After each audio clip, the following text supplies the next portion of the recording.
लोकसभा निवडणुकीच्या पार्श्वभूमीवर सोलापूर शहर पोलीस आयुक्त एम राजकुमार यांनी विविध आदेश काढले आहे। निवडणूक आयोगाने दिलेल्या निर्देशानुसार कोणत्याही परिस्थितीत सुरक्षेसाठी असलेल्या मोटार गाड्या व वाहने यांच्या ताफ्यात 10 पेक्षा अधिक वाहने नसावीत असे निर्देश दिले आहेत। त्यामुळे सोलापूर शहर लोकसभा कार्यक्षेत्रात निवडणुकीची संपूर्ण प्रक्रिया शांततेत व भयमुक्त वातावरणात पार पडण्यासाठी राजकीय पक्षांनी व निवडणूक लढविणाऱ्या उमेदवारांनी किंवा त्यांच्या प्रतिनिधींनी 10 पेक्षा अधिक मोटार गाड्या वाहनांच्या ताफ्याचा वापर करू नये यावर निर्बंध घालण्यात आले आहे। या संदर्भातील आदेश पोलीस आयुक्त एम राजकुमार यांनी 16 मार्च रोजी काढले आहे। त्याचबरोबर धार्मिक स्थळे, रुग्णालय किंवा शैक्षणिक संस्थांच्या जागेमध्ये व त्या परिसरामध्ये तात्पुरती पक्ष कार्यालय स्थापन करण्यास देखील पोलीस आयुक्त एम राजकुमार यांनी निर्बंध घातले आहे।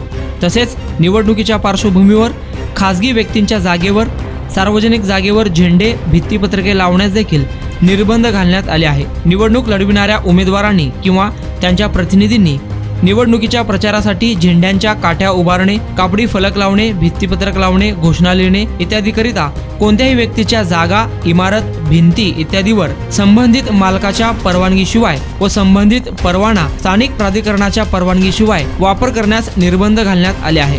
तसेच निवडणूक कार्यकाळात ध्वनिक्षेपकाच्या वापरावर देखील निर्बंध घालण्यात आले आहे। सकाळी 6 वाजण्यापूर्वी आणि रात्री 10 नंतर कोणत्याही फिरत्या वाहनांवर किंवा कोणत्याही क्षेत्रात ध्वनिक्षेपकाचा वापर करता येणार नाही।